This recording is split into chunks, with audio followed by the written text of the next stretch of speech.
very good morning to class 12 student of St. Paul High School. So today we will be doing very important questions. The illustration 42. The question has been sent in the group, so you can write there.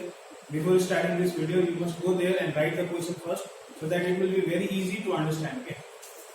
So I have the book. So in this question, basically, some of you are following my video and some of you are not following my video. I understand that. But if you are seeing this video for the first time, then you must know first about this revaluation account. Now, what is this revaluation account? Basically, revaluation account is an account. It's generally prepared when a partner comes in our business, or if we change the profit sharing ratio, or if a partner retires from our business, or if a partner is died because of some circumstances. So in this four situations, we basically revalue the things, whichever things we have in our business. So that's why we make basically what? Revaluation account. Okay. So in this question number 42, this is a very important question. So first you have to understand the adjustment. Okay. The number one adjustment is we will get 1/8 share in the profit of the firm. So it is just information. We will be using this information, but not right now. After some time. After that, B's loan will be converted into capital. This is a very important thing. We must take care of this information while preparing what? While preparing partners capital account. ये जो आपको बोला हुआ है, B's loan will be converted into his capital. ये information कब काम आएगा? ये काम आएगा जब आप partners capital account बना रहे हो. ठीक है? उसके बाद बात करते हैं the goodwill of the firm will be valued at ₹80,000. देखो firm का goodwill दिया हुआ है कितना? 80,000 और आगे क्या बोला है? And we brought in his share of goodwill in cash. Firm का गुडविल कितना है? 80,000. बी का हमको रेशियो पता है कि नहीं पता है? बी का शेयर 1/8 है, तो वहां से हम बी का गुडविल निकाल लेंगे. तो अभी काम नहीं है, इसका पार्टनर्स कैपिटल अकाउंट में काम है. ठीक है, अभी मैं जस्ट इंफॉर्मेशन बता रहा हूं. उसके बाद है हमारा प्रोविजन. तो हम प्रोविजन करना शुरू करेंगे. नंबर वन प्रोविजन क्या है हमारा? अब provision for bad debts was to be made equal to 5% of the debtor. एक प्रोविजन बनाना है हमें 5%. किसके ऊपर? डेटर का ऊपर. तो डेटर का अमाउंट लिखना पड़ेगा. So you have to see the debtors amount first.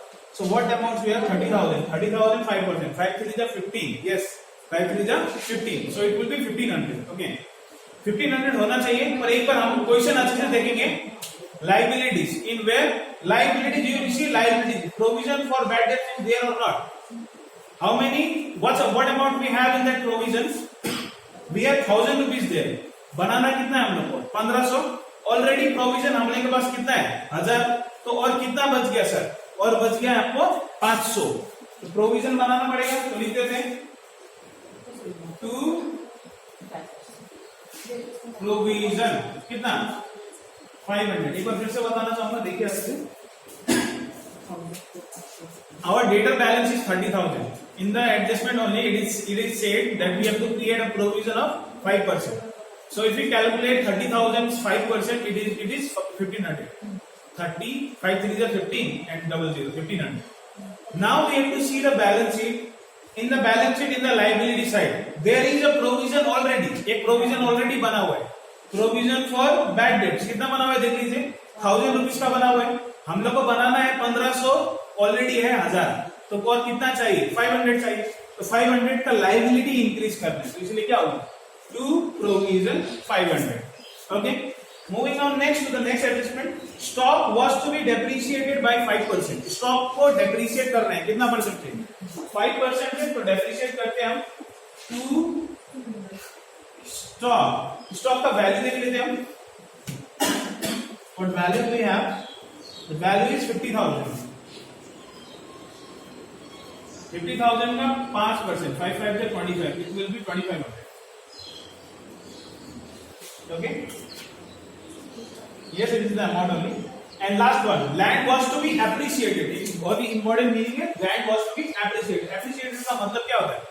कोई चीज का दाम बढ़ना, लैंड बढ़ेगा. ठीक है, आपको ये पता होना चाहिए इसका रूल. बेसिकली जब भी एसेट को बढ़ाना है हमको करना पड़ता है क्रेडिट. एसेट को जब भी घटाना है हमको करना पड़ेगा डेबिट. और लाइबिलिटीज पर ठीक उल्टा. अगर लाइबिलिटीज को इंक्रीज करना है तो करना पड़ेगा डेबिट, और लाइबिलिटीज को जब डिक्रीज करेंगे तो करेंगे क्रेडिट. अगर आपको ये भी समझ में नहीं आ रहा तो आप लिख सकते हो एसेट इंक्रीज, एसेट डिक्रीज. तो लाइबिलिटीज इसका ठीक उल्टा होगा. स्टार्टिंग में एक दो बार लिख लीजिए, उसके बाद आपको याद हो जाएगा कहां पर इंक्रीज करने से कहां पर आएगा डिक्रीज करने पर कहां पर आएगा? तो यहाँ पर हमें लैंड को इंक्रीज करना है, तो क्या हो जाएगा? By land. What amount we have to increase? Now that we have to calculate. 10% निकाला, ठीक है? बहुत ही अच्छा. 1,48,000 तो 10% होगा 14,800. हमारे पास लैंड कितना है? 1,48,000 का है. इसका 10% निकालने बोल रहे हैं. बहुत ही अच्छा वैल्यू है, तो हो जाएगा 14,800. इतना ठीक है? क्लियर, नो प्रॉब्लम है. हमारा प्रॉफिट अब देखो, अब हमें देखना है किस साइड में ज्यादा अमाउंट है. वी हैव डेबिट मोर और we have credit more. We have credit more, so it is a profit that must be distributed among whom? Among old partners in old ratio. तो हमें distribute करना है, तो distribute करेंगे. चलो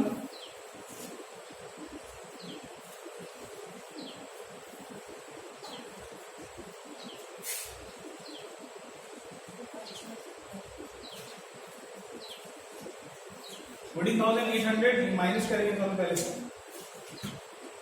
14,800 minus 2500 and 500. 11,800. 11,800 is the profit that we must distribute among the partner. Okay, तो distribute कर रहे हैं पार्टनर्स में. पार्टनर का रेशियो 3:2 और पार्टनर का नाम भी बहुत अच्छा है, PNS. तो 2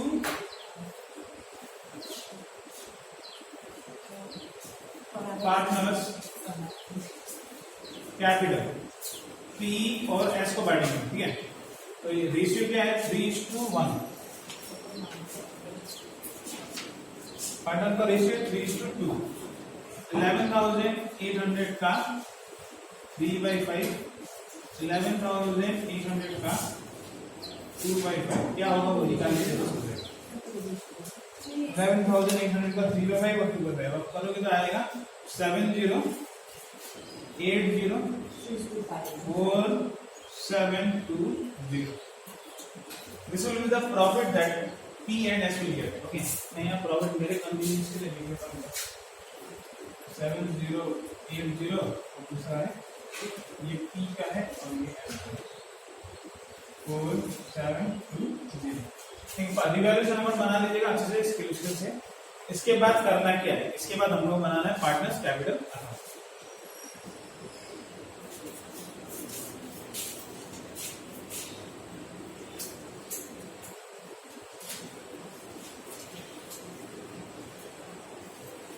इसके बाद करना क्या है हम लोग को? इसके बाद बनाना है partners capital.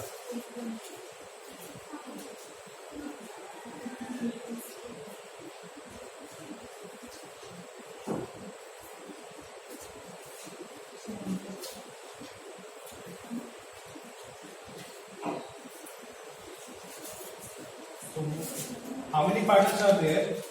There are PS and PNS already. और आता है V. PSV. 30 plus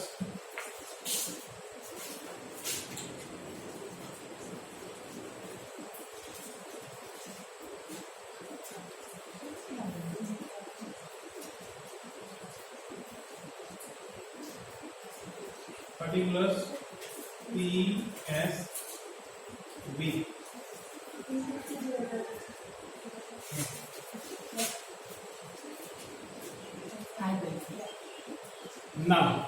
Now what we have to do? We have to first transfer the capital. Okay, capital किसका ट्रांसफर करना पड़ेगा? P और S का, जो ऑलरेडी एग्जिस्टिंग है. तो उन लोगों का कैपिटल कितना है वो देख लेते हैं एक बार. उनका है 1 लाख और 1 लाख 80. तो हो जाएगा क्या? By balance brought down. देखिए है बैलेंस ब्रॉट डाउन करने कितना 1 लाख और 1 लाख 80. 1 लाख और ये हो जाएगा 1 लाख 80. ठीक है, इतना ठीक है. उसके बाद मूविंग ऑन नेक्स्ट. अब हमारे पास क्या? हमारे पास प्रॉफिट था, तो बाय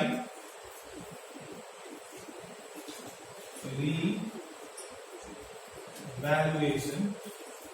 प्रॉफिट भी लिख सकते हो, बाय रिवैल्यूएशन भी लिख सकते हो. By revaluation it can also work. By revaluation profit also it will be okay.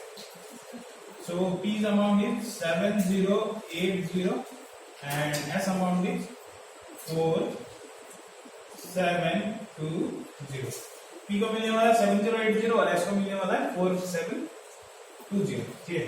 अब उसके बाद क्या बोल रहा है, उसके बाद बोल रहा है बी का जो लोन है उसको कैपिटल बना दिया जाए। तो इधर क्या हो सकता है, इधर लिख दीजिए बाय बीस लोन। अब बी का लोन नहीं रहेगा, अब बी का लोन क्या बन जाएगा, कैपिटल बन जाएगा, इसलिए मैंने लिख दिया बाय बी लोन। कितना, 20,000, सिंपल।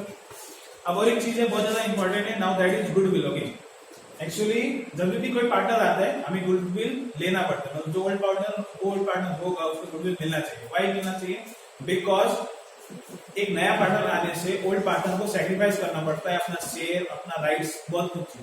तो इसीलिए उन लोग क्या चार्ज करते हैं, उन लोग चार्ज करते हैं goodwill.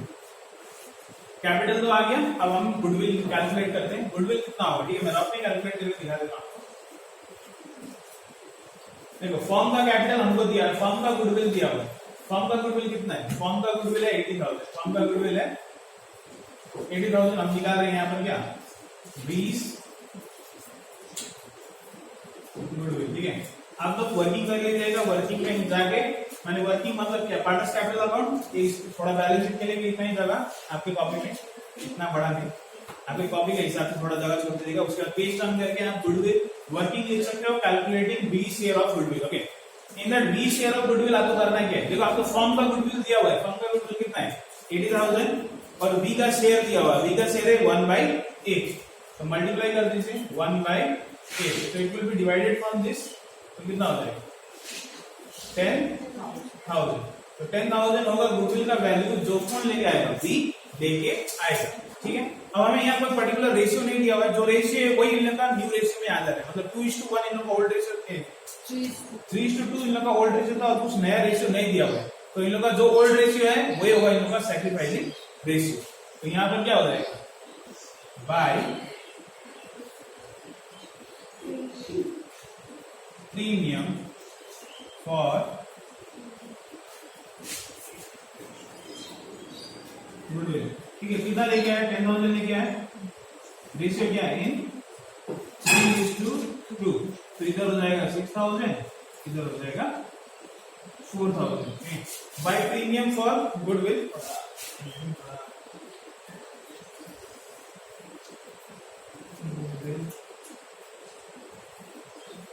Premium by premium for goodwill, okay, 6,000, 4,000। और कुछ एंट्री है क्या, हमें देखना पड़ेगा कोई जनरल रिजर्व होता है या नहीं होता है। In this question there is a general reserve of 15,000। तो ये जनरल रिजर्व किसका है, ओल्ड पार्टनर्स का है सर, किसका है, ओल्ड पार्टनर। रिजर्व लिख देता हूं बाय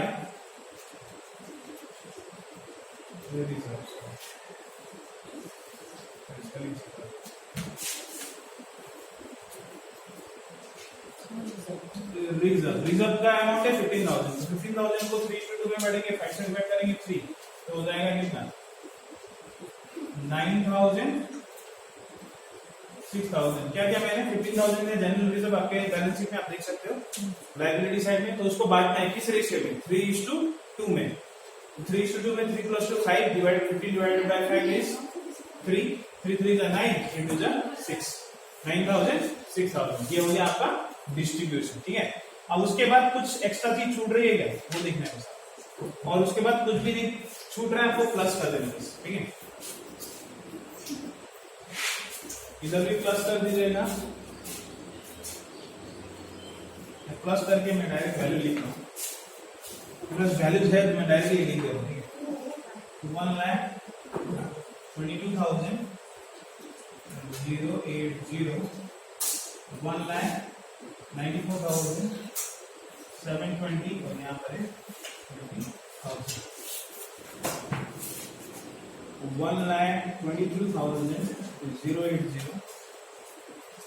1,94,720, एंड लास्ट में 20,000।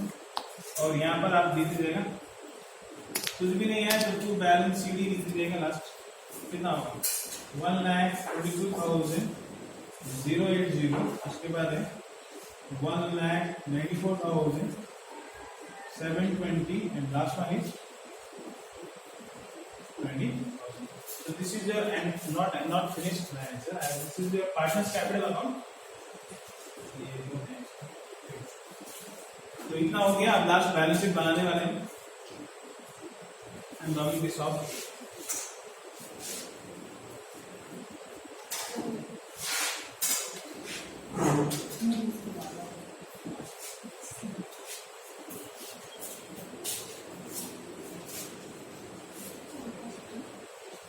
So now we will be preparing balance sheet.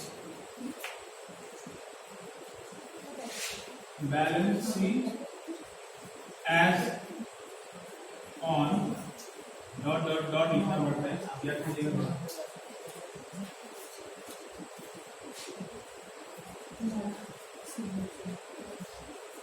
Liabilities amount assets amount. Okay, so what liabilities, देखिए आपका जो लास्ट बैलेंस आया है कैपिटल अमाउंट का वो लिखेंगे आप। तो क्या हो जाएगा, कैपिटल अमाउंट। किस किस का कैपिटल अमाउंट है, पी का है, एस का है और बी का भी। पी का कितना था, 1,20,080। This is the P's amount, P's capital. Out of that, B's capital was 1,94,720 and from last का B है 20,000। ठीक है, इस तीनों को प्लस करके कितना होता है, 3,36,800। ओके, उसके बाद क्रेडिटर में कोई चेंज नहीं था, तो क्रेडिटर जो है वही लिख दीजिए 30,000। प्रोविजन में एक इंक्रीज है, तो प्रोविजन में इंक्रीज करके दिखाएंगे। प्रोविजन में कितना था, 1000 था, प्लस करना है हमें कितना, 500। तो प्रोविजन कितना बन गया, 1,500 का बन गया।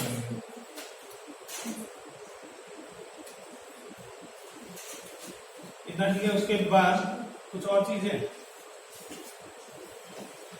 और क्वेश्चन में हमारे पास एक बैंक ओवरड्राफ्ट, तो लिख दीजिए bank overdraft is how much, 20,000।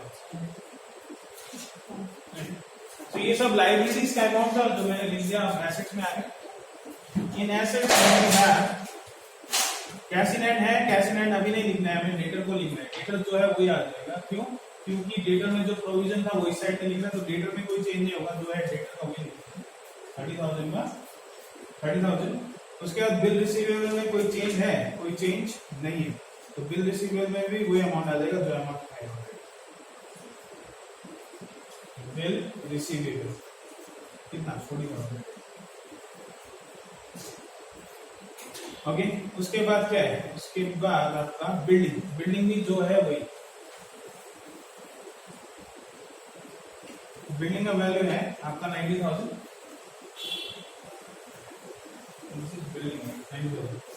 उसके बाद स्टॉक डेप्रिशिएट हो रहा है ना, स्टॉक को हटाने, स्टॉक का वैल्यू कितना है, 50,000। ये डेप्रिशिएट हो रहा है कितने से, 2,500 से, तो हो जाएगा कितना, 47,500 ये वैल्यू। उसके बाद क्या है, लैंड एप्रिशिएट हो रहा है, लैंड एप्रिशिएट हो रहा है। ठीक है, लैंड का वैल्यू कितना है, 1,48,000 एप्रिशिएट हो रहा है, तो प्लस कितने पे प्लस पे जाएगा, 14,800 का प्लस होगा सर। तो दोनों प्लस करके कितना हो जाएगा, 1,62,800। कितना हो गया, और कुछ तो नहीं है, अब सिर्फ एक ही चीज है, वो है आपका कैश। कैश इन हैंड आपके पास कितना है, 8,000 है। देखो जनरली बी जो भी पार्टनर होता है वो कैपिटल लेके आता है, यहाँ कैपिटल लेके आया वो नहीं लेके आया, पर एक चीज लेके आया वो है गुडविल। कितना गुडविल लेके आया, 10,000। तो कितना हो गया, 80,000।